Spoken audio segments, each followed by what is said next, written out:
Greetings and salutations. I will be reading Chapter 4 of And They Were Lab Partners by But How About No? New Conclusions. You stood at the campus coffee shop, waiting for the barista to call out your name. It had been a slow Tuesday. You were looking forward to a good 15-minute coffee break before delving into your anatomy coursework. You looked over the assignment before you saw that your physics grade had updated. You squealed, nearly dropping your phone. You grinned sheepishly at the people staring at you and pulled up Donnie's contact to call him. You grabbed your coffee and headed out of the cafe while your phone rang. "Hello, this is Donatello speaking," Donnie said. You heard the sound of swords clanging together and mischievous yelling, but decided not to ask about it. "Dee Dee, I got a 90 on my physics quiz," you announced. "Raw score, not even curved yet. I'm basically a savant." "Congrats, Oh, 1 second," he said. You heard some grunting and the sound of metal clanging together. Donnie laughed maniacally as the sound of electricity overtook your speaker. You had to pull your phone away from your ear until the noise died down. "All right, I'm back," Donnie said. The sound of chaos in the background had noticeably died down. "This is a monumentous occasion, all thanks to my superb tutoring skills, I'm sure." You shook your head, finally taking a sip of your coffee. "I am simply hopeless without you, Dee Dee." "As most are," Donnie said. "Regardless of whose brilliance was put to the test, this is a cause for celebration." "I concur," you said. "Would you like to come over and get destroyed at Drunk Mario Kart?" Donnie let out a noise of consideration. You heard a muffled, "No, Leo, that was not an open invite." Don't you have a bunny to go make eyes at?" From the other side of the line, loud arguing started to break out, and you swear you could hear Donnie's phone go flying through the air. It was taking everything within you not to bust out laughing. You sat yourself on a bench outside of the library while you listened to the chaos. You didn't dare speak on the phone within the premises. The pre-meds would destroy your body, mind, and soul if you disturbed their peace. "Please forgive the rudeness. My brothers were raised without manners," Donnie said, finally breaking free of the commotion. "Says the dude that plants his ass on my bed without asking every week," you said. "Scoff. You've never made any indication that I wasn't allowed to sit there." "And you never asked," you said, fully teasing. You heard Donnie let out a huff of frustration, so you decided to ease up on him. "Anyway, Mario Kart, booze," you said, to steer the conversation back. My wine may be a little homegrown, but if you ask my professors, they'll tell you that my biochemistry is aces." "As much fun as botulism would be, I was thinking that you could come over to my lab," Donnie said, his bravo from earlier dissipating slightly. "I have an excellent movie area, and I was thinking that I could show you my work for Project Kappa Kappa." "You mean that super secret project that you refuse to divulge any real detail on?" you asked. "Yes," Donnie said. "Also, it is seemingly impossible to get you to finish Moulin Rouge. I hypothesize that a new environment may assist in your ability to stay awake." "Hey, I resent that remark, and would like to let the record show that me prematurely passing out has literally never happened before," you said. "You and Donnie had attempted watching Moulin Rouge again after the first try, but you didn't make it through the first 30 minutes. It really was your fault for inviting Donnie over after a late night exam. You always crashed after having to concentrate for that long. But still." "I'm sure you tell all your fake boyfriends that," Donnie said, snarked. You let out an affronted gasp. "Donatello, was that a dirty joke?" you said, sounding as outraged as possible. "I'll have you know that I have very godly sensibilities, and you have offended me, good sir." Donnie laughed at you through the phone. "Well, you and your godly sensibilities, free tonight around 6, Donnie asked.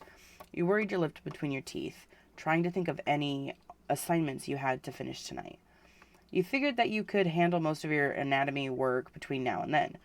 Your prosthetic fingers spasmed, almost causing you to drop your coffee. You sighed, wiping off some of the coffee that had landed on your bench. You really were overdue for a recalibration. It was probably best if you didn't put it off any longer.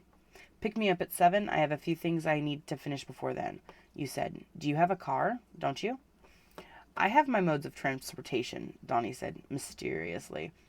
You were half tempted to ask, but knew that the answer would take even more time out of your study session. "Okay, I'll see you then. Toodles," Donnie said. He hung up on you with a click. You let out a long exhale and took a swig of your coffee. "Now or never." You figured finally walking into the library to get your work done. Beginning of text messages. Quirked up. You'd think my anatomy professor would buy me dinner. Considering how badly this assignment is eating my ass. Holy shit! I'm going to drop out. Booty Shaker 9000. Do it. Do what must be done. Quirked up. Is that a fucking Star Wars reference? I come to you in my time of need, and you hit me with the Palpatine? Booty Shaker 9000. Perchance. Quirked up. ... Hey, Don. Booty Shaker 9000. Yes, sweetums. Quirked up. Are you y equals 1 divided by x as x approaches infinity? Because you have me at my limit. Booty Shaker 9000. Ooh, calculus burn. Nice. If you were as good at physics as you were at making math puns, maybe you'd be getting an A in the class. Quirked up. It's on site, Donatello. Booty Shaker 9000. I'd like to see you try. Heart emoji. Quirked up. I would like to take back my previous insults. Quirked up sent a photo. Physics help, please? Booty Shaker 9000. What happened to being a fucking savant? Quirked up. That lasted approximately half of a chapter of content. Quirked up. Help me, Dee Dee. You're my only hope. Booty Shaker 9000. I thought Star Wars quotes were not allowed in this household. Quirked up. I'm clearly desperate and not in the right head. Booty Shaker 9000. You poor thing. Booty Shaker called Quirked up for 16 minutes. You were sitting in your dorm when Donnie appeared in your window. You were watching over your prosthetics while your system check program ensured that all the moving pieces were working properly. You had to solder a few loose connections, so you just wanted to make sure that you installed everything properly before you put anything back onto your body. You covered your currently 3-fingered hand self-consciously as you greeted Donnie coming into your room. What, no hellos, no good afternoons, just breaking in and flopping onto my beanbag, you teased? Affirmative, Donnie said with his voice half muffled into the fabric. His face lifted up. He lifted up his face, taking a deep breath, and flopped onto his back without any air of grace or skill. Will you be ready to go soon? You glanced at the time before returning to your program, looking to see for any irregularities. You're 15 minutes early, Dee Dee, you said. I'll be ready in exactly 15 minutes. Donnie groaned, flopped back around to put his face into the beanbag. You rolled your eyes at him. You had no clue what the commotion was earlier, but it must have tuckered him out. You decided that your program would be fine without you hovering for a few minutes, so you got up to put on shoes and a thicker hoodie. You pulled the one you were previously wearing off and balled it up to throw it at Donnie's head. You laughed when he popped his head up in confusion. He wrinkled his brows and threw the hoodie back at you, but you sidestepped it as you walked over to your dresser for a beanie. You're whiny, you said. You're honorless for attacking me with my back to you, Donnie said. You mimicked his voice while you walked over to your desk. No systems problems were found by your program. Small mercies. You were really hoping the glitches were from the loose connections and not some deeper structural problem that you didn't catch. Or trouble with your interface. You were really hoping that you didn't have to fix that. You disconnected your prosthetic fingers from their hub and snapped them back into place on your hand. You gave them a second to connect and wiggled your fingers around to test if they were working. You caught Donnie looking at the entire process, seemingly memorized. You blushed, covering your prosthetics with your good hand. Oh, sorry, you said. I know it freaks people out when I put on my fingers. Donnie looked at you with confusion and then realization. No. You mistake.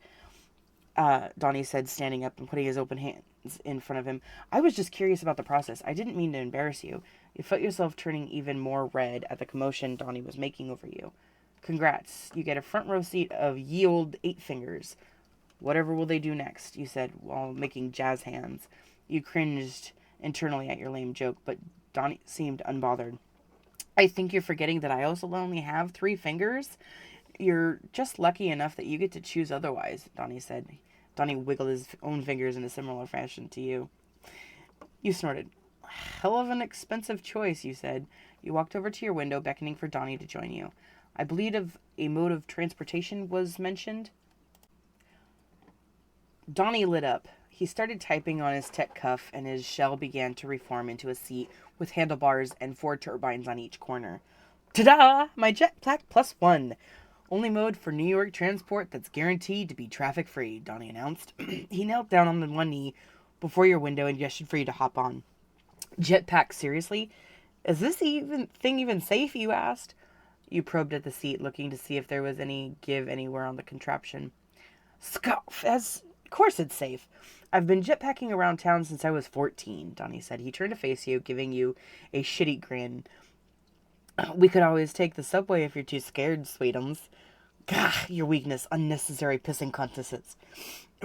I see what you're doing here, but just understand that I am not the weaker man here, you said, climbing onto his back.